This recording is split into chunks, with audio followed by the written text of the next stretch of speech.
Sejam muito bem-vindos a mais um Segura essa Marra. E no programa de hoje a gente vai falar sobre empreendedorismo social. Você sabe o que é? Sabe como funciona? O foco do empreendedorismo social é trazer negócios para questões sociais e ajudar pessoas menos favorecidas. A gente está aqui hoje com a Dai, que tem mais de 15 anos de atuação no terceiro setor.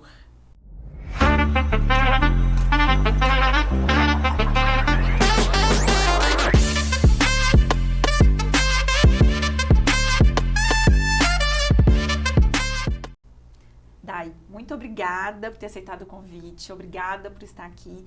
Eu queria que a gente falasse hoje, primeiro, sobre a sua trajetória. Eu sei que você vem de uma família aí de empreendedorismo social. Sim. E que falasse de tantos projetos que você trabalha, desse trabalho tão bonito que você faz. Seja muito bem-vinda. Obrigada, querida. É um prazer enorme estar aqui com você. Te conhecendo pessoalmente, já conhecia só de ouvir, agora tendo a oportunidade de compartilhar um pouquinho dos nossos projetos e ter a honra de sentar aqui com você, de frente, conversar, bater um papo, falar um pouquinho dos projetos, do impacto, né? Você trouxe inicialmente falando sobre empreendedorismo social e muitas pessoas não sabem o que é, né? E quando a gente fala de empreendedorismo, a gente entende que é algo para focar no capital, conseguir recurso, né? Negócios, né? Negócio. Quando pensa em empreendedorismo, qualquer pessoa vai pensar em empreendedor é um termo que ficou popular, Sim, né? sim. Nem se fala mais empresário, fala empreendedor. Isso. A pessoa pode até ser empresária, mas ela se intitula como empreendedor. Vamos começar então explicando para as pessoas o que é o empreendedorismo social. A diferença é básica, né? Um empreendedor foca especificamente no lucro, né? O empreendedor social foca no impacto social. Então, toda empresa que tem o foco de empreender de forma social, a primeira visão dele é sim captar o recurso, porque a gente sabe que nada sobrevive sem o capital, mas sempre pensando em levar transformação social, levar transformação para a área de atuação aonde o empreendedor está atuando de forma social. Pelo que eu entendi, então, empreendedorismo social é um empreendedorismo com propósito de ajudar as pessoas. Exatamente, com o propósito de ajudar as pessoas e sempre segmentado com essa visão, né, de impacto social. Eu quero sim empreender, quero formar, gerar emprego e renda, mas sempre voltado para aquela visão de gerar impacto social através do meu trabalho. Trazer de fato significado para a vida das pessoas, né? Trazer ali benefício. Isso. A gente vive num mundo capitalista em que dinheiro é quase tudo, né? É quase tudo, é muito importante, não se vive sem dinheiro hoje. Exatamente. E essa questão do empreendedorismo social é legal porque traz lucro, mas também tem propósito de evolução e crescimento para a vida das pessoas. Exatamente. Em Belo Horizonte, nós somos a cidade do bem, tem diversas empresas focadas no social, focada dessa forma, né, de empreender socialmente, gerando lucro, obviamente, mas deixando o seu rastro de impacto social. Nós temos várias empresas legais, inclusive eu gravei podcast com uma empresa semana passada, o Hopecast, que eles falam muito sobre isso, eles são uma empresa de impacto social, tem movimentado mesmo o mercado. Esse mercado do terceiro setor é um mercado que movimenta muito, né, no capital como um todo. Então, a gente tem sempre esse foco de levar para as pessoas que empreender socialmente é levar impacto social. E é legal, assim, porque as pessoas às vezes acham que é difícil ajudar, né? É difícil atuar nessa área. Você vem de uma família de empreendedores sociais. Sim. Como que é isso? Como é que foi crescer nisso? Para você foi natural, então, nessa Natural, área? Na verdade, eu venho de uma família de voluntários. Meus pais sempre foram voluntários. Eu trouxe essa parte mais profissionalizando o voluntariado como uma forma de empreender mesmo, de levar para as pessoas que sim, é possível fazer uma transformação social e também é possível você ter um recurso, né, ter o capital mesmo para manter esse projeto de pé. Eu cresci num lar, né, onde meus pais sempre levaram, nós somos 4 irmãs, 4 mulheres, e meus pais sempre levaram a gente para participar de alguma ação social. Então, nós crescemos num lar totalmente fértil para projeto social. E em 2016 eu comecei a fazer criei o meu primeiro projeto social e de lá para cá a gente não parou de empreender socialmente. Você nasceu numa incubadora social, Quase né? isso. Nasceu numa incubadora, pelo que você falando aí, eu Quase fiquei imaginando isso. isso. Assim, você nasceu num ambiente totalmente propício. Totalmente. Para que você hoje, e até por ser jovem, né? Sim. Dessa questão a mentalidade é outra, a gente sabe, Sim. da questão da modernidade, da questão da tecnologia, Sim. de ter essa pegada da questão do empreendedorismo. Isso. A gente fala que na época que, né, a gente ainda é criança, não tinha holofotes, não tinha rede social, não tinha o selfie, né? Não tinha nada disso. Então, assim, meu pai e minha mãe, deixou esse legado muito forte, muito enraizado no nosso coração, né? Meu e das minhas irmãs. Então, assim, hoje somos todas voluntárias, mas eu acabei seguindo mesmo essa linha do terceiro setor, como uma forma de ser voluntária, mas também na minha vida profissional. Hoje eu sou funcionária pública, atuo com políticas públicas sociais na Assembleia Legislativa, então a minha vida está toda em volta hoje de forma profissional também dentro do terceiro setor. Que legal, que legal. E é um trabalho super bonito. Eu já fiz um trabalho voluntariado, até acho que é legal da gente falar isso. As pessoas às vezes têm receio de fazer esse trabalho voluntário. O trabalho que eu fazia eram com moradores de rua no centro de Belo Horizonte. Sim. A gente levava alimento e também ali fazia um trabalho de acolhimento daquelas pessoas, né? Um trabalho fraterno, acolhimento fraterno ali daquelas pessoas. E quando eu falava isso, que fazia, que estava lá, era à noite, era um grupo de amigos, as pessoas ficavam receosas. Você não tem medo? Sim, você não fica... mulher Sim. também, né? Às vezes sozinha, né? E aí, existe muito isso, né? Sim. Assim, eu falava, não, as pessoas recebem super bem. É claro que tem uma pessoa que está em situação de rua que não está bem, ela pode estar embriagada, ela pode estar drogada, isso acontece. Mas sempre vai em grupo, né? Sim, nunca vai sozinha, de fato. Mas não é, assim, eu fiquei muito tempo e fui muitas vezes até sozinha e graças a Deus nunca corri risco.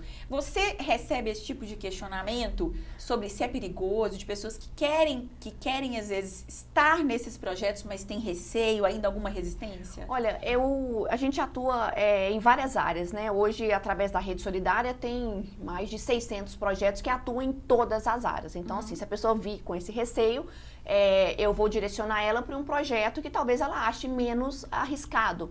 É óbvio, né? Você tá lidando, quando você está servindo a população de rua, você está lidando com pessoas que você não sabe o motivo que levou elas para as ruas, você não sabe a ficha criminal, se o cara é um criminoso, se não é. Sim. Às vezes você é um pai de família que perdeu o emprego e está na rua, um alcoólatra, né? Então, tem vários os motivos que levaram a pessoa para a rua. Então, mas tem sim os riscos, isso é óbvio, não dá pra gente fugir disso.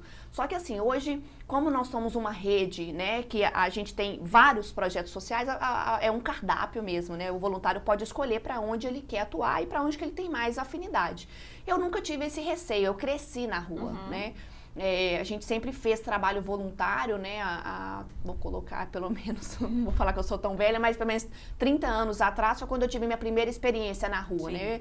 Então, assim, desde que eu me entendo por gente, meu pai já levava a gente para fazer trabalho na rua.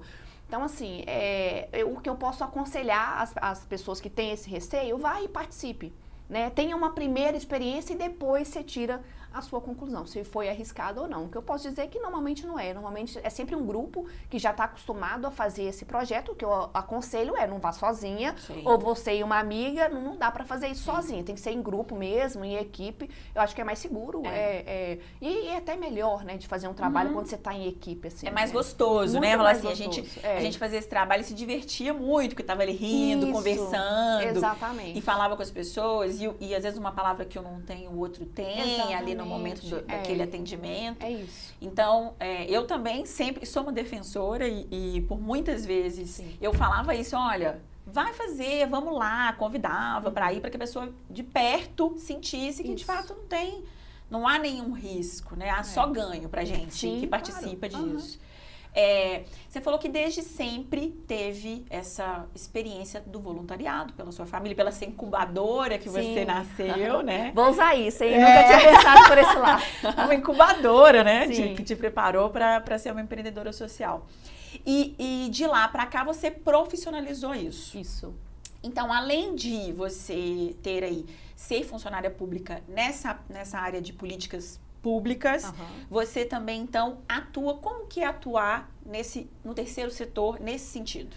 É uma maravilha, né? Assim, a gente fala que há uma grande transformação quando se inicia um projeto social, né? A gente vê assim, a gente faz um trabalho de consultoria pela Rede Solidária. Então, muitos projetos que chegam até a gente chegam com uma ideia, né? Eu tenho uma ideia de criar um projeto e aí a gente vai desenvolver a sua ideia. Então, assim, todo esse trabalho de consultoria, a gente tem visto o resultado lá na frente. A Jana, né, que fez essa ponte para eu estar aqui hoje, ela chegou para mim com uma ideia. Hoje ela tem um grande projeto social. Ela atende mais de 200 famílias. A lista de espera dela, acho que já deve estar beirando umas 600, 700 mulheres, né, para atendimento, que são mães atípicas. Então, assim, a gente vê uma transformação muito grande, né? O terceiro setor, ele tem esse papel de ser um braço do Estado e conseguir fazer uma parte de transformação social muito grande, né? A gente trouxe aqui em relação à população de rua de Belo Horizonte. Nós estamos em BH com um número gigante, vergonhoso, de pessoas morando na rua. E a gente vê que as pessoas da prefeitura, no modo geral, insistem em falar que são pessoas em situação de rua. Fala que ninguém mora na rua. Ninguém mora. E, de fato, a rua não é casa de ninguém. Mas, em Belo Horizonte, tem sido a casa de muita gente, né? São centenas e centenas de famílias, de mulheres grávidas, de homens morando na rua, construindo barraca, né? E tudo mais. E morando na rua. E hoje, Belo Horizonte, ai de BH se não fosse os projetos sociais, né? Que atuam para tirar essas pessoas da rua, para oferecer mesmo uma oportunidade para que elas possam recomeçar a vida. Eu acredito muito que rua não é lugar de ninguém, não deve ser mesmo, né? Mas a gente precisa entender também se essa pessoa está em situação de rua há quanto tempo. Né? Por quanto tempo? Então, eu vejo que os projetos agem mesmo, independente do lugar, com uma responsabilidade muito séria, né? Em levar transformação aonde ele está atuando. Então, assim, eu vejo que BH é a cidade do bem, são diversos projetos sociais com muita responsabilidade social de levar transformação por meio de um projeto social.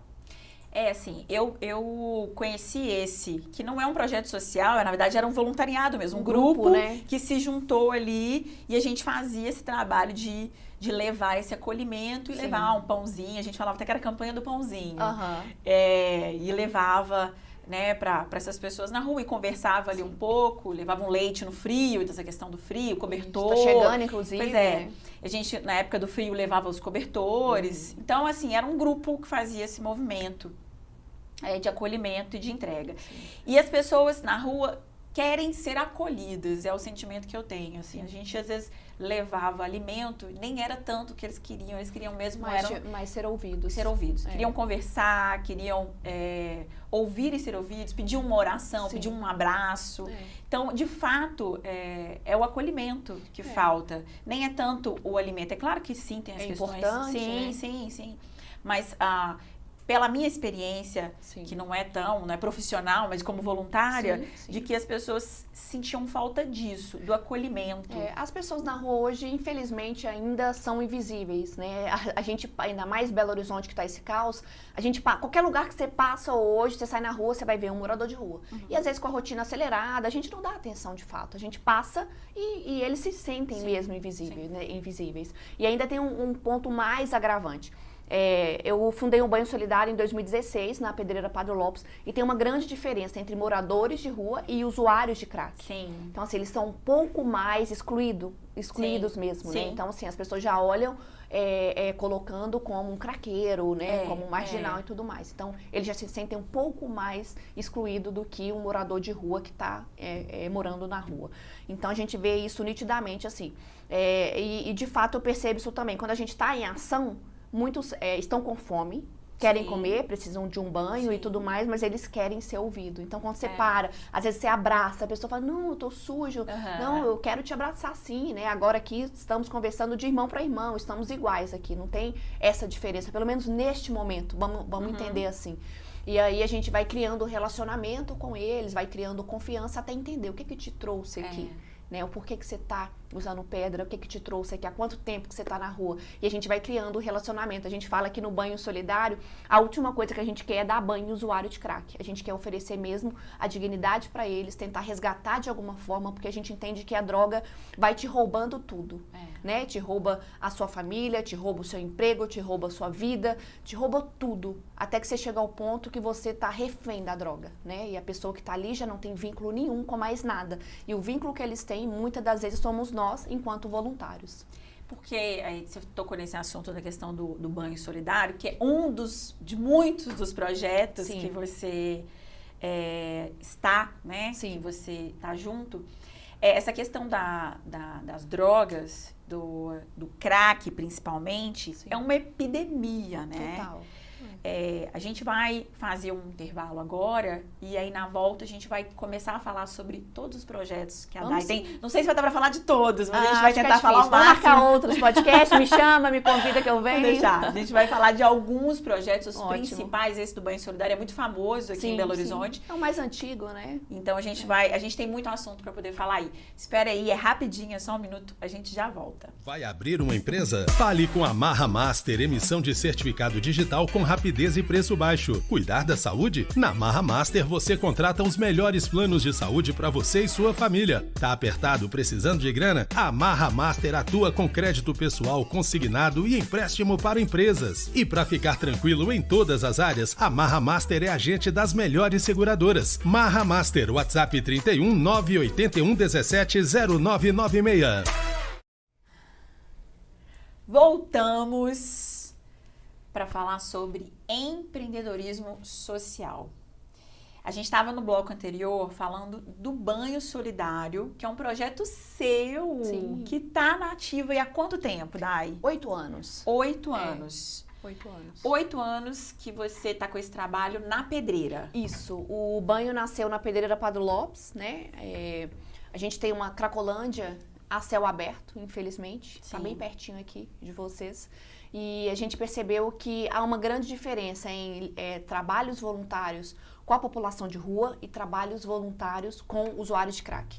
São duas áreas extremamente diferentes. Lidar com a dependência química é um pouco mais complexo que lidar com, especificamente, a população de rua. Muitos que estão na rua, sim, são dependentes químicos, de alguma forma, mas muitos também que não estão especificamente fazendo uso contínuo, né, do crack. Então, tem uma grande diferença. O banho nasceu com essa ideia de dar atenção a usuários de crack, oferecendo um banho, obviamente, né, um trabalho de higienização também, mas com o nosso foco principal de criar relacionamento com cada usuário. A gente sabe que cada pessoa que está ali é uma pessoa que tem uma história, teve uma vida, né? Ali a gente fala muito, né? Às vezes as pessoas têm o preconceito mesmo de falar que ali é pobre, preto e favelado. As pessoas falam sobre isso, né? E que, na verdade, na prática, não é só. A gente tem pessoas de todas as classes sociais. Ali eu já deparei com filhos de grandes empresários, de multinacionais, com dentista, com taxista, com advogado, com várias pessoas que tinham uma profissão antes de conhecer o crack. Você falou e citou isso aí, eu me lembrei aqui, né? Eu falei no bloco desse trabalho que fiz e conheci um juiz na rua, né? Era dependente químico, você falou, nem todo mundo que mora na rua é dependente químico, mas no caso dele era, e estava na rua vivendo, quer dizer, ele tinha uma condição, ele falava, eu não quero estar em outro lugar, eu quero ficar aqui. E aí você percebe que é uma questão mesmo, de fato, de que a pessoa precisa de apoio, né? Não é só uma questão financeira. Exatamente. E às vezes as pessoas que não têm esse conhecimento olham para essas pessoas na rua, ou até mesmo no mundo do crack, ali na Cracolândia. Sim. E essas pessoas têm muitas vezes família. Sim, elas têm casa. Eles têm família. E estão ali justamente porque precisam de ajuda. Exatamente. Esse trabalho tem quantos anos, o do Banho Solidário? Nós fundamos ele em 2016, já estamos caminhando para 8 anos de projeto. Tem uma ideia de quantas pessoas você já atendeu nesses 8 anos? Pelo menos mais de 4.000 pessoas. Nesse trabalho. Contabilizados, né? Sim, oficialmente, né? E mesmo assim não tem como saber ao certo. São muitas pessoas. E é só na Pedreira ou tem em outros pontos? É só na também? Pedreira. A gente usa um galpão específico, a gente está na cara do gol ali mesmo, né? Na rua Araribá, onde que é a avenida inteira, Araribá e a Bonifácio, que é uma avenida inteira só de usuários de crack. A gente está na cara do gol, a gente está de frente ali para eles mesmo. E a gente tem um galpão, né, que a gente usa, cedido por um empresário, que ele cede lá pra gente de forma voluntária. E aí tem as cabines de chuveiro, e aí a gente faz todo o processo do dia do banho, né? Aí acontece o banho, a gente começa ele pela manhã, e aí a gente vai com o grupo da abordagem, que vai convidando os usuários para tomar um banho, tomar um café, vamos lá conversar e tudo mais. Ele chega até o galpão. Quando ele chega, ele passa por uma triagem, né? Tem uma psicóloga, assistente social que vai conversar com ele e entender um pouquinho sobre a história dele, até pra gente fazer a triagem. Tipo assim, você tá na rua há quanto tempo? Como que eu posso te ajudar? Hoje você quer ajuda? A gente consegue te encaminhar para uma clínica para você iniciar seu tratamento de forma gratuita, ou você quer só passar pelo processo, tomar o seu banho, tomar um café e voltar para sua rotina. Então, se a gente conversa de forma bem aberta mesmo e sempre trazendo para ele a memória, né? Olha, aqui, você sabe que isso aqui é uma falsa liberdade, esse lugar tá te aprisionando. Esses dias mesmo que eu fui gravar com a Rede Minas lá, eu tive a oportunidade de conversar com uma mulher que ela tava há 7 meses só na pedreira. E aí eu falei muito isso com ela, eu peguei muito pesado com ela mesmo. Falei, olha pra você ver, o crack em 7 meses tá te destruindo. Você tá muito abaixo do seu peso. Em 7 meses ele já tá quase acabando com seus dentes. Vamos sair daqui. Aqui não é o seu lugar. E ela começou a chorar em prantos e levei ela para ela se olhar no espelho, que ela falou que estava 7 meses exatamente sem se ver. Porque na rua, né? E quando ela se viu, assim, foi um desespero mesmo, que ela já não se enxergava mais. E ela falou, minha irmã veio aqui, tentou me tirar. A minha mãe também já veio aqui algumas vezes, eles descobriram que eu estou aqui na pedreira e tudo mais, mas infelizmente, assim, lidar com a dependência química, eu falo que é uma frustração diária, porque você vai com tudo, você tem certeza que a pessoa vai sair, não, você convenceu ela, de repente bateu a abstinência, ela vai pra calçada de novo fumar a pedra. Você falou essa questão de Belo Horizonte, de Belo Horizonte se não fossem os projetos sociais, né? Sim. Você atua também com políticas públicas. Sim. O que você acha que falta, então, para que, de fato, tenha esse movimento forte de apoiar e tirar essas pessoas? É claro que existe um livre-arbítrio. A pessoa, ela que decide, igual você falou, a pessoa, você acredita, eu conheço pessoas que passaram por reabilitação, então você acredita que a pessoa vai se reabilitar, que ela vai ficar firme e, de repente, ela tem uma recaída. Sim. Acontece, ninguém tá dentro de ninguém para saber o motivo de cada um para busca dessa fuga, né? Mas existe uma responsabilidade pública, com certeza, em relação a socorrer essas pessoas. Eu acho que a gente, enquanto projeto social, a gente consegue fazer muitas coisas, que a gente consegue levar muita transformação através do projeto social, através do voluntariado. Mas eu acho que a questão das políticas públicas precisa ter, de fato, alguém que de verdade entende a causa e que se importa. Porque não dá para ter um monte de política pública ineficiente, que não vai funcionar e que a gente vai continuar crescendo a população de rua. Muitos que estão morando hoje aqui em Belo Horizonte não são de Belo Horizonte. Então a gente já fez essa pesquisa mesmo, esse levantamento de entender que muitos que estão aqui nem são do estado. Muitos são fora, são Espírito Santo, né, são de outras cidades. Eu tive essa experiência também, assim, de conversando e descobrindo, percebendo que as pessoas não são de BH. Eu acho que o primeiro passo, uma política pública certa, é entender. Essas pessoas vão cuidar das nossas famílias em BH, da nossa população de rua, porque eu acho que se a gente fizer, de fato, uma triagem, colocar a política pública para funcionar, a gente vai entender que muitos que estão ali não são de Belo Horizonte. Então, eles precisam voltar para sua casa, né? E aí cabe à política pública criar um projeto efetivo, eficaz, que de fato vai conseguir retornar essas pessoas e entregar o problema para a sua cidade, né? Que talvez seja uma ajuda, na verdade, assim, essa de entregar para a sua cidade, mas talvez seja até isso que a pessoa precise, de fato, para ela retomar a vida dela. E eu acho que tem a questão do voluntariado, de escolha, mas tem a questão da gente entender também para resolver a problemática. Qual que é a problemática social que nós temos hoje? Temos uma cidade lotada de pessoas morando na rua, né? E eu acho que não dá para romantizar, são pessoas em situação de rua, não. São pessoas morando na rua, né? Na pandemia, isso ficou escancarado mesmo na nossa cara, né? De ver famílias inteiras indo morar na rua e tudo mais.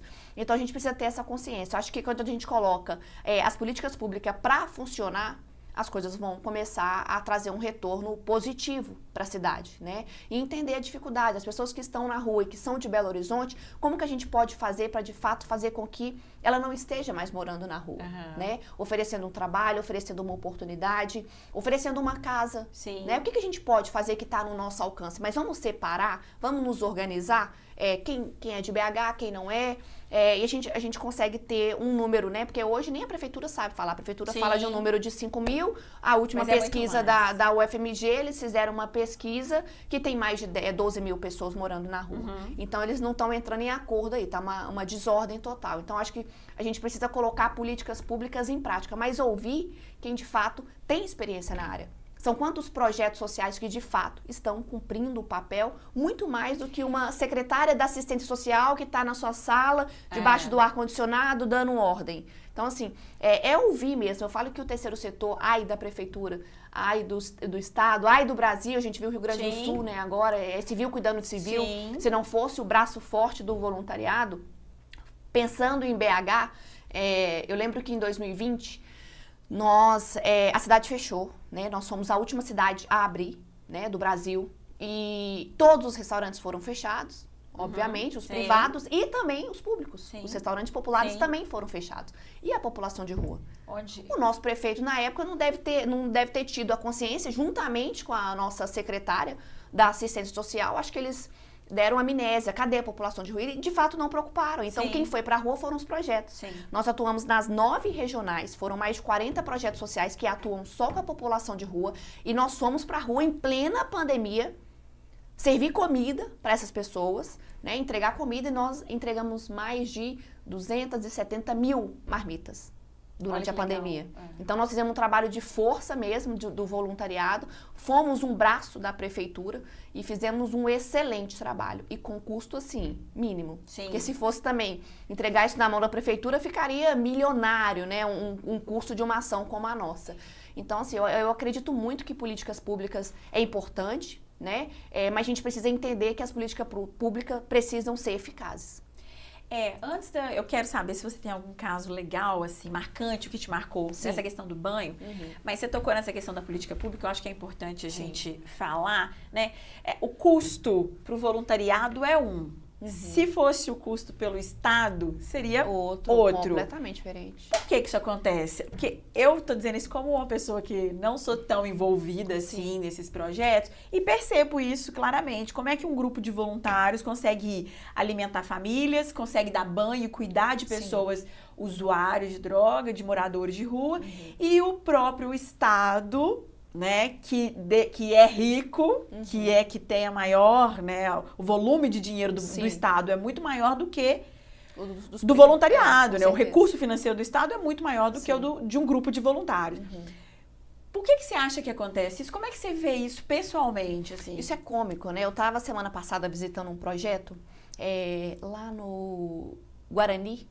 E é um projeto de um rapaz, o Felipe já faz esse trabalho há muito tempo, oferecendo atendimentos psicológicos para as pessoas Tupi-Guarani, aquela região ali. E aí ele me falou, Dai, é um absurdo, porque assim, aqui tem um posto de saúde, o posto de saúde manda para cá. Né? Eu no banho solidário, tinha um lugar que atendia mulheres, usuárias de crack, eles mandavam para o banho solidário.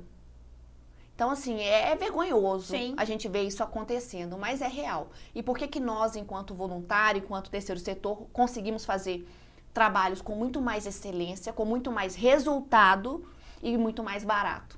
Por quê? Primeiro que nós conhecemos a ponta. Nós sabemos de fato o que um morador de rua precisa. A prefeitura não sabe o que o morador de rua precisa. Eles não estão atuando lá na ponta. Nós estamos, enquanto projeto social.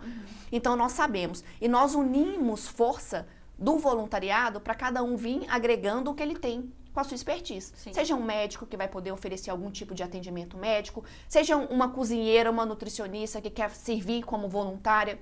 Eu lembro que nessa andança nossa na pandemia, enquanto a gente fazia marmitas, veio dono de restaurante, chefe de cozinha famoso nos ajudar, nutricionista, e eles todos montavam um cardápio, a minha marmita saía R$7. A da prefeitura, sei lá quanto que saía, mas a nossa era muito melhor do que da prefeitura, né? Até mais nutritiva mesmo, sabe? Então, assim, eu acho que a gente consegue fazer, gerando resultado muito melhores, né? A gente consegue fazer isso na prática e com um custo muito menor. Assim, eu tô tentando evitar de perguntar uma coisa aqui que não vai ter jeito. Eu vejo isso, né, percebo, como disse pra você, assim, é óbvio, é nítido a diferença do que o governo entrega, do que o Estado entrega e do que essas pessoas que fazem trabalhos como você faz, esse trabalho voluntário, entrega. A qualidade da entrega é muito maior, o trabalho é mais próximo e a gente percebe que é um trabalho mais efetivo. Sim.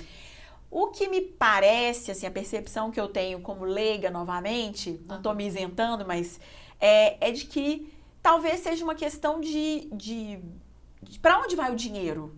Para onde vai o dinheiro público que não está sendo corretamente investido nessas políticas públicas? Ou você falou aí de que é porque a prefeitura não conhece o morador de rua. E por que ela não conhece?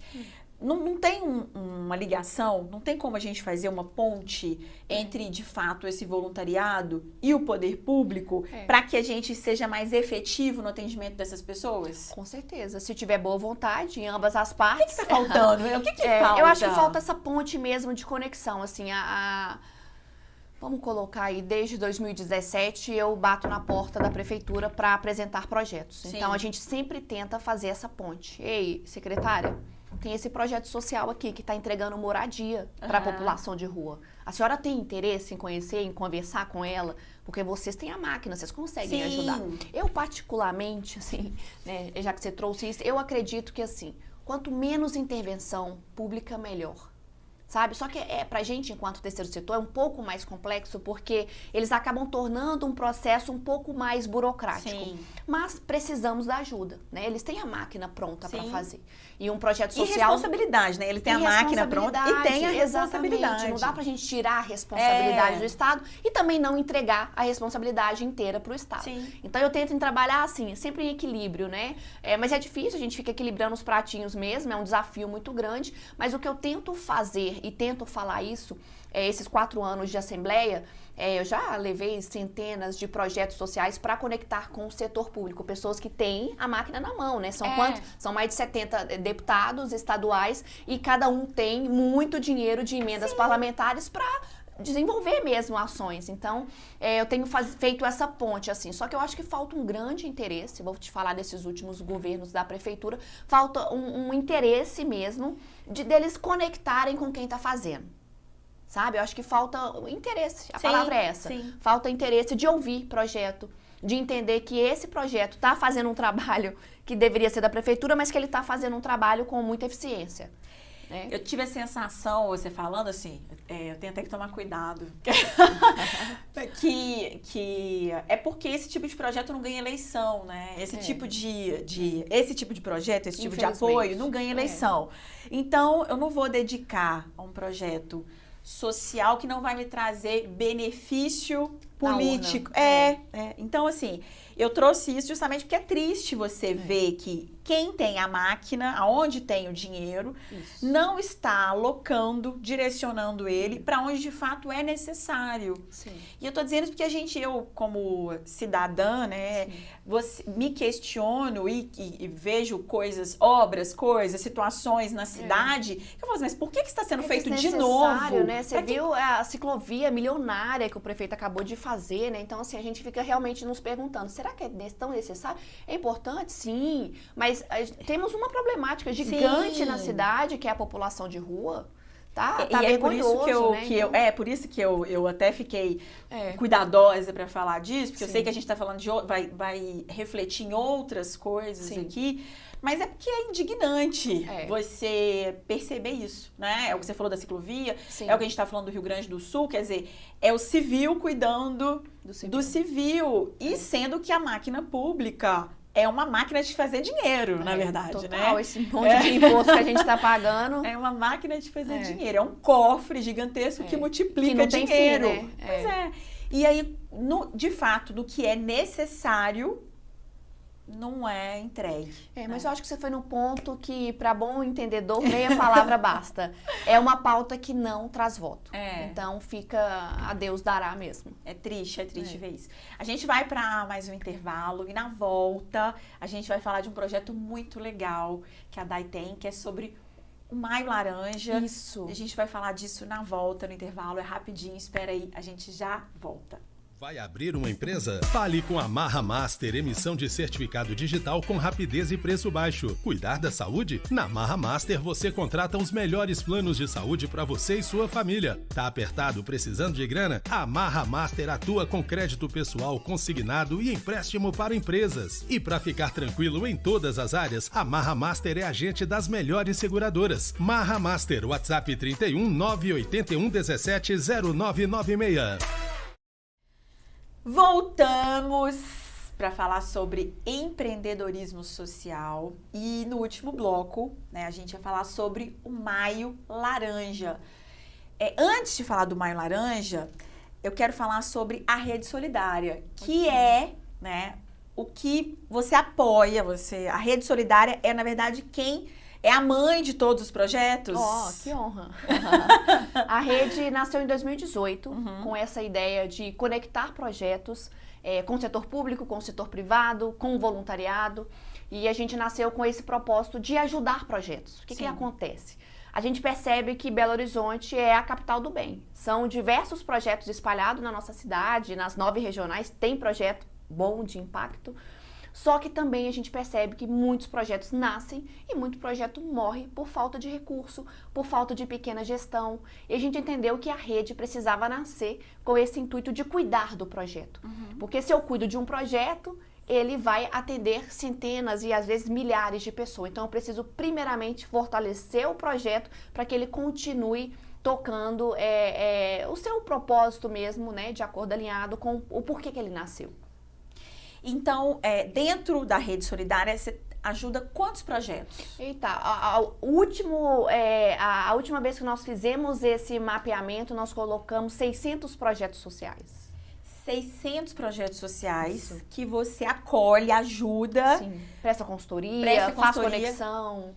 Tem algum que a gente falou aqui, né, do Maio Laranja, é um deles. Esse do Banho Solidário é um deles. O banho nasceu antes da rede, mas hoje o banho também está abrigado dentro da rede. Está dentro da rede. Então, além do banho, quer dizer, ele nasceu antes e ele puxou então, a Rede Solidária. Olha que coisa legal, né? Exatamente. E aí, além do Maio Laranja, a gente vai falar dele porque é importante, sim, é um assunto... Estamos no mês de maio, mas não é só por isso. Eu acho que tem que ser falado todos os dias. Mas entre eles, tem outros projetos que você acha legal, que é importante falar, que você queira destacar? Sim, vamos pegar o gancho do Maio Laranja. Estamos no Maio Laranja, sim, e tem um projeto, o Instituto Mila, da Vanessa Lima. É um projeto incrível, que nasceu com a ideia, né, de ajudar mesmo, levar a conscientização do combate à exploração sexual infantil. A Vanessa, ela é uma guerreira mesmo, né? Ela foi violentada sexualmente pelo seu tio. Eu falo isso porque ela fala isso de forma aberta. Sim. Ela tem o livro dela que ela conta a história. E ela é uma militante mesmo, uma ativista na área. E ela vem fazendo um trabalho com o Instituto Mila, que é um projeto que atua hoje nas escolas, levando a conscientização, com algumas palestras interessantes, com a linguagem para a criança. Tem a palestra do semáforo do toque, que a gente faz, né, até em parceria com algumas delegadas que atuam também nessa área, para levar a conscientização para as crianças. Durante essas palestras, já teve casos de crianças entenderem que estava sendo vítima de abuso, que ali onde ela estava sendo tocada não era para ela ser tocada. Sim. E ela entender que aquilo é um abuso, e aí relatar isso para a professora ou para a própria Vanessa. E a gente vem fazendo esse trabalho de expansão mesmo, de levar essa informação para o maior número de crianças possíveis aqui em Belo Horizonte. Que legal. Vamos explicar para as pessoas, então, o que é o Maio Laranja e de onde ele surgiu? Vamos sim, mas antes de começar, eu tenho um presente para você, que já vinha até pendurada ele aqui no braço. É uma pulseirinha e agora você também faz parte da proteção da criança e do adolescente. Estamos todas nessa luta. É uma luta necessária que muitas das vezes a gente não quer ouvir falar, porque, de fato, né, nós estamos aqui em 3 mulheres, né? Sim. E somos nós mesmos que fazemos parte dessa luta, que levamos isso. A gente não quer ouvir falar sobre que uma criança está sendo abusada. Sim, né? Ninguém sim. quer ouvir, não é confortável aos nossos ouvidos a gente ouvir falar que uma criança está sendo abusada, que está sendo vítima de abuso ou de exploração sexual infantil. Mas é um assunto necessário que a gente precisa falar. Não adianta fingir que não existe, não adianta, né? Adianta fingir que não isso não acontece, porque que não existe. é muito presente Sim. e muito real. A gente sabe que, infelizmente, né, tem alguns dados aqui que eu vou trazer para você, mas falando sobre o Maio Laranja, né? O 18 de maio é o Dia Nacional do Combate ao Abuso e Exploração Sexual Infantil. Infelizmente, essa data foi marcada por um crime absurdo que aconteceu em Espírito Santo, né? Uma menina de 8 anos de idade, ela foi sequestrada, estuprada e morta, assim, de uma forma muito brutal e cruel. E aí foi criado, né, o 18 de maio em função desse crime que aconteceu, para a gente levar a conscientização e levar a informação que sim, o caso, casos como esse, né, da pequena Aricélia, existe. E várias crianças estão sendo vítima dele e que a gente precisa falar sobre isso o tempo todo, seja na igreja, seja nas escolas, seja em todo lugar, né? A gente fala muito que aonde tem criança tem pedófilo, então a gente precisa estar o tempo todo com o sinal de alerta ligado, porque eles são predadores mesmo, que procuram lugares onde tem criança, então a gente precisa estar levando essa conscientização tanto para as crianças quanto para os pais, né? Para estar levando essa informação. Vou só trazer um dado aqui chocante, mas que é real. A cada hora, 3 crianças são abusadas no Brasil e cerca de 51% têm entre 1 e 5 anos de idade. Isso é muito pesado, né? Muito pesado. Muito pesado. A gente teve um programa aqui que foi sobre o Dia da Mulher. A gente trouxe aqui mulheres diferentes, completamente diferentes, para falar sobre a vida da mulher atual. E uma estatística triste, que eu já sabia, mas que a gente pôde constatar aqui, que é de 4 mulheres, 3 sofreram violências, né? Quando eram crianças. Foram abusadas. Quando eram crianças. Meu Deus. E assim, e foi interessante porque a gente não era um assunto que estava, a gente foi falando sobre isso, sobre sexualidade, e trouxe esse assunto. E inclusive você falou aqui que não existe ambiente de fato para isso, e grande parte acontece em casa, num ambiente seguro, onde a criança está segura. Eu falei no dia do programa que isso já aconteceu comigo na minha infância. A gente teve aqui, como eu disse, de 4 pessoas que estavam na mesa, 3 passaram por isso, somente uma que não tinha passado por isso. E o que você falou é interessante porque a criança só percebe quando ela tem ciência de que aquilo estava errado. Porque se ela não teve acesso a essa informação, ela nem sabe. Nem sabe. Ela descobre. Eu falei no dia do programa e tô falando novamente aqui, eu soube depois que virei adulta. Eu falei, aquilo estava errado. Era um abuso. Aquilo era, assim, aquela pessoa não podia ter me tocado onde ela tocou.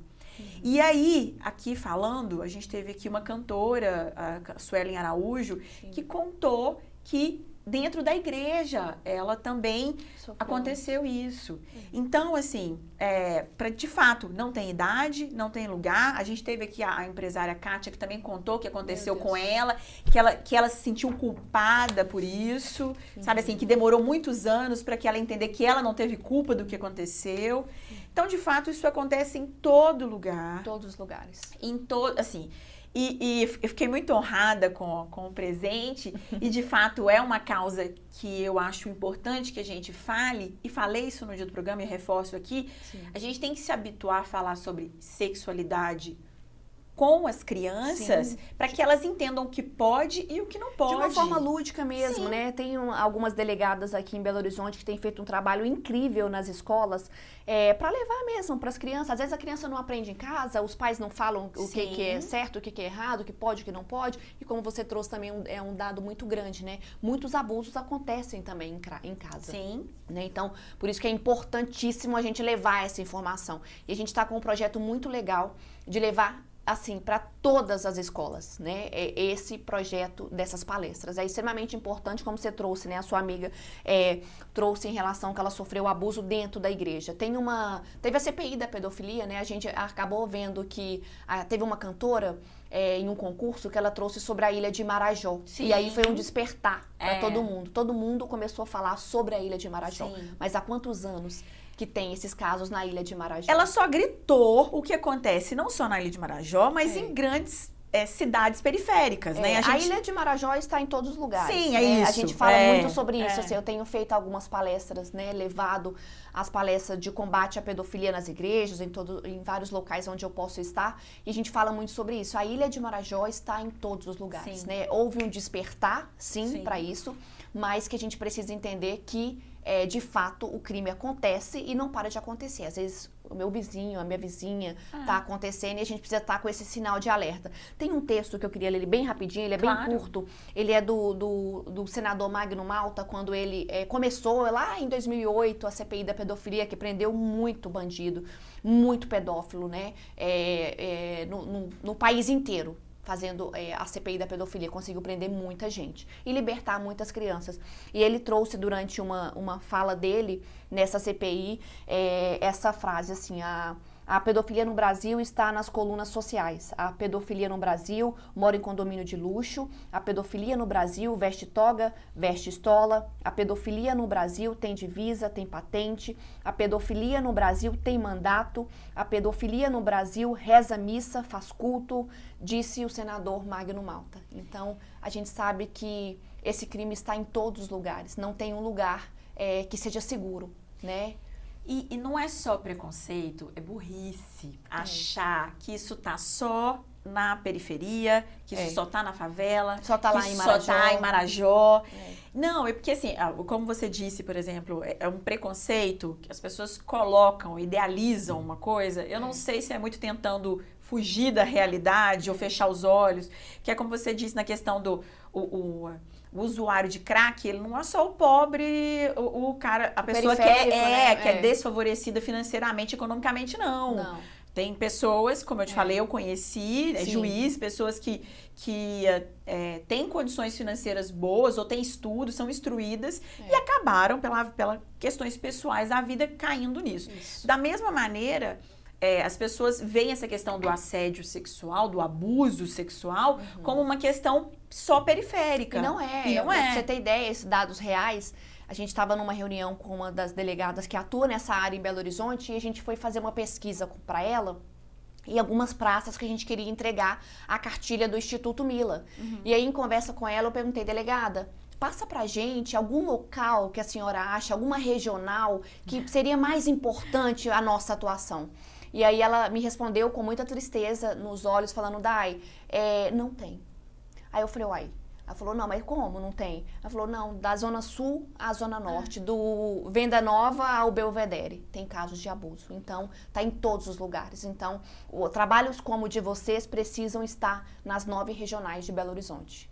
É uma ilusão, né? É uma ilusão achar... E é como eu disse, assim, eu acho até que é ignorância. Achar que isso só tá na favela, só tá não tá. Isso tá na Zona Sul, tá em todos isso os tá lugares. em todo lugar. E eu acho que isso coloca ainda mais em risco essas crianças. Sim. Porque a partir do momento em que os pais, a família, a sociedade acha que na Zona Sul, num bairro luxuoso, não tem, ela fecha os olhos e é negligente para o que pode estar acontecendo ali. Esses casos que a gente teve aqui foram casos que aconteceram quando crianças, todos foram casos que aconteceram quando elas eram crianças, inclusive o meu exemplo. E eram todos exemplos próximos. Era da igreja, mas era alguém dentro do ciclo da família ali. Era dentro de casa. Então, assim, quando a gente pensa que isso é só periférico, além de você fechar o olho para isso e ser negligente, você está abrindo brecha porque você não fala sobre o assunto. Né? Você acha que é só na periferia que tem que falar que cuidado ou isso, aquilo, outro, e ali, né, na Zona Sul, ali nos condomínios luxuosos, né? Nos condomínios luxuosos, você não fala sobre o assunto porque acha que ali tá seguro, porque tem câmera, porque não precisa, porque tem segurança.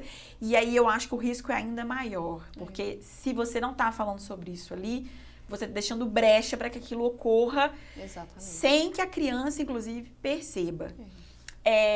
Pessoalmente, até para te perguntar, assim, a gente estava falando sobre isso aqui, você ainda percebe que existe essa dificuldade de falar de sexualidade com as crianças, uma certa resistência, mesmo que de forma lúdica, mas que explique para ela, olha, é o que você falou do semáforo, né? Aqui, o que pode, o que não pode, onde que liga o alerta para... Eu acho que é um desafio, assim, a Vanessa, né, do Instituto Mila, ela tem vivido um desafio, sim, porque às vezes a gente perde muito tempo explicando para a diretora o que é a palestra. Mas a gente nem vejo como uma perca de tempo, mas até para a gente ganhar tempo e ir mais escolas, poderia ser algo mais simples, né, e mais ágil, por exemplo. Então a gente consegue fazer isso sim. Mas eu vejo sim uma resistência. A gente não fala sobre sexualidade. Nós falamos, obviamente, né, onde as partes que não podem ser tocadas. A gente provoca as crianças. Você sabe o que é piu-piu? Sabe o que é pepeca? A gente fala assim mesmo, né? A linguagem deles. Aí as crianças sabem, aí fica com vergonha, mas a gente reage a ela de uma forma lúdica para levar a informação. Então, você sabe que é o seu lugar sagrado, que ninguém pode tocar? Só sua mamãe? Aí a gente fala também, às vezes nem o papai pode. Então a gente leva essa informação também, lógico, com orientação da Polícia Civil, né, da Vanessa, que é especializada nessa área, mas conversando com as crianças. Eu vejo sim uma resistência, mas eu acho que também essa resistência está sendo quebrada com o trabalho, né? A gente está espalhado hoje em várias escolas, levando essa informação. Puxando um gancho para a questão das políticas públicas, né? Como que é isso em relação a esse tipo de trabalho? Você percebe que existe ou também tem uma negligência em relação a isso? Sem dúvida tem uma negligência, né? Para o condenado, o pedófilo, tem uma negligência, tem uma negligência dentro, né? Até que vire um processo. Então, eu acredito sim que tem muita melhora para isso acontecer. Recentemente, tivemos uma aprovação do Senado de colocar de forma voluntária a castração química, né? Assim, eu fiquei feliz? Totalmente não, mas já é um processo, já é um caminho, né? Eu acho que temos muito a evoluir, temos muito a melhorar, né? Na defesa mesmo das nossas crianças, mas eu acho que é um caminho, né? Estamos mais abertos a falar sobre esse assunto, tem muita gente falando sobre isso, fazendo barulho, incomodando mesmo. Mas eu acho que estamos num processo com passos evolutivo, né? Estamos em construção. Muita coisa pode mudar em Belo Horizonte, em Minas Gerais, no Brasil. Acho que tem muita coisa para melhorar. A gente tem muito que evoluir ainda. Muito que evoluir, mas estamos no caminho. Pelo menos estamos falando sobre o assunto. Ai, que bom. Assim, é bom saber disso e eu fico feliz em perceber. E, novamente, assim, vem aquele nosso questionamento sobre o papel da política pública, o papel do Estado nisso. Mas, como cidadãos, né, o que a gente pode é acreditar que isso vai evoluir para que isso, não sei se um dia vai acabar 100%, mas que a gente consiga reduzir, proteger essas crianças. Com penas mais duras, penas mais severas. Proteger o máximo possível e da melhor maneira possível as nossas crianças. Com certeza. A gente vai para mais um intervalo e já volta para o último bloco para poder falar sobre empreendedorismo social. É rapidinho, a gente já volta. Vai abrir uma empresa? Fale com a Marra Master, emissão de certificado digital com rapidez e preço baixo. Cuidar da saúde? Na Marra Master você contrata os melhores planos de saúde para você e sua família. Tá apertado, precisando de grana? A Marra Master atua com crédito pessoal consignado e empréstimo para empresas. E para ficar tranquilo em todas as áreas, a Marra Master é agente das melhores seguradoras. Marra Master, WhatsApp 31 981 17 0996. Voltamos com Day Dias para falar da Rede Solidária, não é isso? A Day contou pra gente aqui que a Rede Solidária apoia mais de 600 projetos em Minas. Todos em Minas, Day? Todos em Minas. Todos em Minas. Na verdade, tem um fora, que é em Moçambique, é único. Ai, que legal. E, Dai, todos esses projetos, a gente falou aqui já do Banho Solidário, a gente falou do Instituto Mila. Isso. E tem algum outro que você destaque de tantos? Acredito que deve ser difícil, Sim, né? São muitos bons projetos. Sim, muitos filhos, né? Sim. Muitos... E tem algum outro que você queira destacar? Eu e até, né, a gente estava falando aqui no intervalo que eu conheci a Dai por intermédio da Jana Neves. Isso. Que é do projeto Voo Azul. Isso. É um projeto também apoiado pela rede. Pela Rede Solidária. Isso. Tem algum outro projeto? Tem algum outro projeto do coração, aquele que você é mais próxima, que você acompanhe mais? Vamos falar da Jana, né? Porque quem me trouxe aqui. E é um grande projeto. A Jana é uma grande mulher, uma grande empreendedora social. Tem feito um trabalho incrível, tem sido um braço assim generoso para o Estado.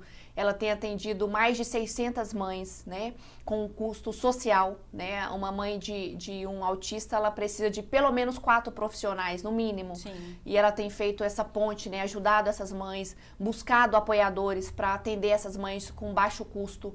Ela tem um projeto incrível, acontece aqui no Guarani, né, Tupi-Guarani, e ela vem atendendo muitas mães, cuidando dessas mães. Inclusive, esse final de semana agora, a rede tem um projeto que chama Cuidando de Quem Cuida, né? E nós fizemos esse projeto lá com a Jana, em parceria com ela, para cuidar das mães atípicas.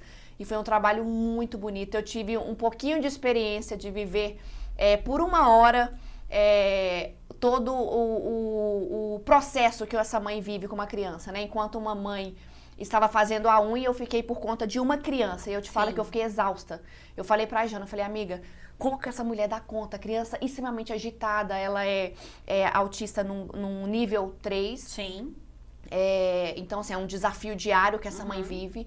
E eu fiquei o tempo todo com a criança de verdade. Assim, o tempo todo correndo atrás dela, né, e tudo mais. Mas cuidei dele, né, também chamo Heitor, o nome do meu filho, com muito carinho, né, e atenção com ele mesmo, porque é uma criança muito esperta, muito inteligente e muito agitada. Então, assim, eu fiquei o tempo todo correndo atrás dele lá no projeto, e aí quando ela acabou a unha, falou, daí aí? Eu falei, eu tô exausta. Aí ela começou a rir, ela falou, tá vendo o que eu vivo? Você viveu por 1 hora o que eu vivo 24 horas do meu dia. E é uma loucura, né, e a gente sabe que, assim, a gente escuta falar, igual a Jana fala muito bem, né, nas palestras dela, que a fase emocional mesmo, né? O sofrimento de uma mãe atípica é comparado com o soldado pós-guerra, né? O estresse emocional. Ela falou sobre isso. Você imagina, você vê o quanto que é desafiador mesmo. E eu vivi um pouquinho mesmo, né? 1 hora, que não foi nada, e eu vi o quanto é desafiador para essa mulher mesmo. De fato, ela não consegue. Eu falei, você não consegue usar o banheiro, porque eu fiquei apertada para fazer xixi e não pude fazer xixi. Não tinha como ir. Fiquei segurando xixi, correndo atrás do Heitor, o Heitor pulando, subia e tudo mais. E foi uma loucura. E assim, a gente tem esse cuidado. A Jana tem feito um trabalho com muita excelência com essas mães, cuidando dessas mães mesmo, porque ela recebe desafios diários de mães com sofrimento mesmo, né? Muitas mães tentando suicídio, querendo, né, acabar mesmo com esse sofrimento, porque não é fácil. E a gente vem também apoiando o projeto da Jana, que é um projeto incrível, que não pode morrer nunca, porque ela tem uma força que ela encoraja muitas mulheres. A Jana é uma mãe atípica. Sim. Na verdade, ela brinca que a atípica mesmo é ela, porque ela tem o marido autista e os 2 filhos, né, autistas. Então, é um desafio gigante, né? Ela fala, é diferente aqui em casa sou eu, né? Eles se conversam, eles se entendem, e a diferente aqui sou eu. E a Jana é uma grande mulher e tem feito um trabalho de excelência com o Voo Azul. Para quem não conhece, a gente gravou um programa com a Jana aqui e com o Lenine, vieram os dois, que são fundadores do projeto Voo Azul Autista. Isso. O programa tá aqui, se você quiser assistir depois tá lá o link, assistam, foi muito legal, ela explicou sobre os desafios, as questões, sobre o diagnóstico, sobre o caso, né, dela ali, do filho dela, de como é que foi esse diagnóstico, dessa busca. Sim. E ela citou exatamente isso que você falou, né, o trabalho de mãe, que é um trabalho, a responsabilidade, o título de mãe, já é um título pesado, é difícil, traz responsabilidade, traz um peso. Desafios. E no Dia das Mães, a gente teve aqui uma mãe atípica também. Olha. Foi a Bruna. A gente falou sobre, ela estava contando os desafios de ser mãe. E aí, como mãe, né? Veio como mãe falar sobre isso. E ela falou que como mãe nasce uma culpa junto, automaticamente já nasce uma culpa. E a Jana falou muito sobre isso, né? Da mãe estar sempre preocupada com essa questão do filho. E falou desse trabalho dela muito legal, que não é só do atendimento de quem já é, né, da criança já diagnosticada com autismo, mas também cuidado, né, do cuidado com as mães, com as famílias. E ela falou que atendia mais de 100 crianças. Eu falei, mais de 100 famílias estão sendo beneficiadas com esse projeto. Como que o seu projeto ajuda esses projetos? A gente ajuda de várias maneiras. Primeiro, entendendo a situação real do projeto, né? A gente pega o que você precisa, qual que é a sua maior necessidade. E, normalmente, as maiores necessidades hoje do projeto é o financeiro. Sim. Só que por trás do financeiro tem muita coisa. As pessoas querem ajudar um projeto que está organizado, um projeto que tem bons indicadores. Então, primeiro a gente estrutura a parte de enquanto projeto, porque a gente precisa se apresentar como empresa. Então, precisa ser algo organizado. Então, assim, nós somos uma empresa e eu estou te vendendo o meu produto. Qual que é o produto da Jana? O cuidado que ela tem com as mães, o atendimento que ela faz com as crianças atípicas, toda a estrutura que ela oferece com baixo custo. Então, a gente faz, primeiro conhece o projeto, organiza o projeto e vai começando a vender o projeto para locais. Então, a gente faz conexão com a Jana especificamente e outros projetos com o setor público. Então, eu sento com o deputado estadual, federal, eu sento com o vereador, eu apresento para o vereador o quanto ela tem sido um braço do Estado e a gente vai fazendo esse desenvolvimento. Apresento ela também para o setor privado, com empresários que querem ajudar, né, que vão comprar a causa dela, que vai se identificar com a causa dela. E a gente vai fazendo essa ponte. Se conecta também com voluntários, né, voluntários sem custo, né, ou com baixo custo. São profissionais, né? Muitos que a Jana precisa, especificamente o projeto dela, exige profissionais. Então, a gente faz essa conexão mesmo, né? Essa ponte para conectar o projeto para que a gente consiga ajudar com a necessidade que ele traz para a gente de imediato. Então, a Rede Solidária, que é o seu projeto, ele acolhe esses outros projetos e busca recurso para eles? Isso também. A gente faz toda essa parte de estrutura e também a captação de recursos. De recursos para eles. Isso. E orienta esses projetos a se estruturarem? Exatamente. A gente faz toda uma consultoria. Porque a pessoa só tem uma ideia, né? Ela tem ali uma ideia, propósito. Às vezes tem só uma ideia e não tem nenhum CNPJ, o projeto não está nem registrado. Sim. Então, a gente faz todo um processo mesmo de acompanhar o projeto, de entender se ele quer virar uma UCIP, se ele quer virar uma ONG, né? Uma OSC. Então, a gente vai fazendo passo a passo para entender, né, como que a gente pode ajudar esse projeto. E esse trabalho da Rede Solidária, ele tem um custo para esses projetos? Não, é tudo gratuito, a gente não cobra nada, é tudo de forma voluntária mesmo. A gente entende, né? Eu entendi lá atrás, quando eu fundei a Rede Solidária em 2018, eu entendi que se eu consigo ajudar um projeto que já tem uma ideia pronta, é menos trabalho para mim. Sim. Então, eu não vou criar nada, eu vou só ajudar esse projeto a se manter. Por quê? Eu acredito que esse projeto tem um poder de transformação muito grande na área que ele está atuando. A Jana, por exemplo, hoje ela atende Vespasiano, Lagoa Santa, Ribeirão das Neves, assim, ela atende várias outras cidades com o projeto dela, de levando mesmo a ideia do voo azul. Sim, e atende, a gente estava falando, ela falou que uma criança autista, ela precisa de, no mínimo, atendimento. Na verdade, assim, a Bruna, a mãe que esteve aqui com a gente, falou que o filho dela fazia 18 horas de terapias por semana. Por semana. E que o Estado, né, ele entrega o SUS, ele não entrega isso na necessidade dessa criança. Não. Então, estamos citando o projeto do Voo Azul Autismo, mas existem outros que também abraçam essa causa. Exatamente. Mas é de uma importância gigantesca para o desenvolvimento dessa criança. Exatamente. E de formar aí, e é o que eu falei no dia do programa, a intenção é formar adultos com autonomia. Exatamente. Que consigam ter uma vida comum, como qualquer pessoa.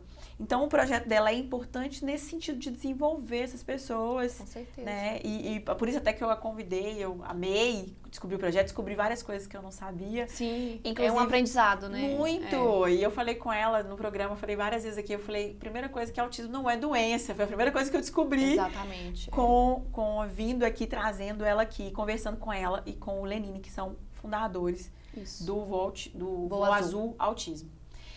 A gente está caminhando já para o final, Dai, e eu queria que você, primeiro, convidasse as pessoas para conhecer os seus projetos, Ótimo. os projetos da Rede Solidária, de como elas podem achar você, como podem achar os projetos e como elas podem ajudar para quem às vezes já sentiu esse chamado, Claro. né, solidário Sim. e que às vezes não sabe onde ir porque até tem um receio de estarem ajudando projetos que talvez não sejam verdadeiros ou projetos que de fato não contribuam para essas pessoas. Sim. Então, é legal trazer você aqui, Claro. que é um projeto sério e que ajudam outros projetos sérios também. certeza. São 600 projetos aqui, mais de 600. né? Então, queria que você utilizasse esse espaço para convidar as pessoas para conhecer você, para conhecer o seu projeto, para conhecer, né, como elas podem ajudar quem já sentiu esse chamado. Tá? Acho que, em primeiro lugar, é as pessoas entenderem que a Rede Solidária, a gente faz toda uma triagem para que cada projeto hoje, né, que se enquadre dentro desse número de mais de 600 projetos, são projetos sérios que foram triados, foram passados pela gente, né, por mim, pela Rose, pela Roberta, pelas meninas que estão hoje dentro da Rede Solidária, e que a gente faz uma avaliação para entender se é um projeto sério, se é um projeto com responsabilidade social, se é um projeto transparente, que de fato vai receber o recurso, vai aplicar o recurso. Então, todos os projetos são triados pela Rede Solidária. Então, se você quer ser um voluntário, primeiramente, pode me seguir no Instagram, né? O meu Instagram é @daidiasbh. O Instagram do Banho Solidário é @banho-solidário-oficial. Se você quiser ser um voluntário, o banho acontece uma vez por mês e sempre aos sábados. Então, tudo é postado no Instagram do banho. Se quiser ser um voluntário da rede, conhecer todos esses projetos, eu tenho certeza que às vezes você vai falar: eu tenho receio de trabalhar com a população de rua, Sim. não, então eu vou te levar para a Jana do Voo Azul. Mas eu não tenho muita coisa com criança, então eu vou te levar para um lar de idoso. A gente tem projetos de vários segmentos que você pode ser um voluntário e vai ser um prazer enorme. O Instagram da Rede Solidária é @redesolidariabh e é só mandar um direct lá que a gente vai te responder com o maior cuidado e carinho, principalmente se falar que me escutou aqui no podcast, a gente vai dar uma atenção especial, vai falar de todos os projetos que hoje estão sobre o guarda-chuva da Rede Solidária e vai ser um prazer receber vocês também, né? Claro. Lá enquanto voluntário e é isso. Olha, amei esse bate-papo aqui, bom. Gostei demais. Espero que você de casa também tenha gostado, fiquei muito feliz. A gente falou de questões importantíssimas aqui, né? Não só de políticas públicas, mas de voluntariado e espero que isso tenha trazido despertar para que as pessoas possam entender não só o empreendedorismo social, mas também essa questão da importância do voluntariado, Claro. de se abrir para talvez alguém que esteja menos favorecido ou que você tenha algo que possa ajudar, que possa doar para outras pessoas, né? Como trabalho, como força, não só como doação de entrega de algo, né? Doar a si próprio, né? Para algumas causas. E espero que vocês tenham gostado. A gente está encerrando mais um programa. E eu não sei aí, mas aqui a gente já pode falar que sextou. Sextou sim, sextou muito. E a gente se vê semana que vem. Um beijo. Tchau.